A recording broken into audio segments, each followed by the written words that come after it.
status bar, providing a quick access to most of the commonly used drawing tools. It's located in the bottom right hand of your AutoCAD. If you don't see it like I've planned for in this video, then all you have to do is use the revolutionary command status bar. Once you've activated the command, just change it to a 1. If for some reason you really want to make AutoCAD more difficult for yourself, you can turn the status bar off by just hitting status bar and making sure it's a 0. Why are you the way that you are? Personally, I'm all about making it the easiest for myself to draw in AutoCAD, so I'm going to leave it on.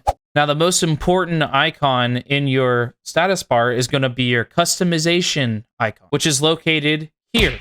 Once you click on that icon, you're going to be given a whole list of other icons you can add to your status bar. The number one icon that you want to make sure you have turned off is going to be clean screen.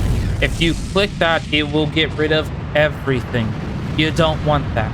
Uncheck that bad boy.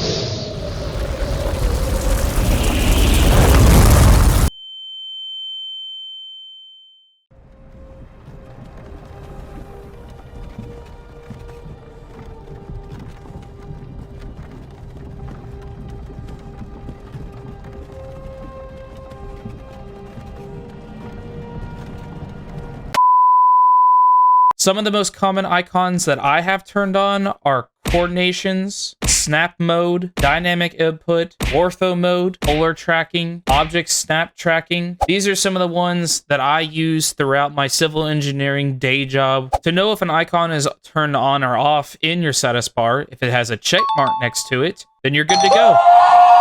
If it doesn't, then you won't have it on your status bar. Once you've chosen which icons you want turned on, just click off into space and it will get rid of the customization list. The other thing you need to know for your status bar is if it's gray, it's not turned on. If the icon is turned blue, that means that the drawing tool is activated. That is everything you need to know about the basics of the status bar. If you want me to go over each of these icons for some reason, let me know in the comments below. Thanks for watching. I'll see you guys next time. Bye-bye.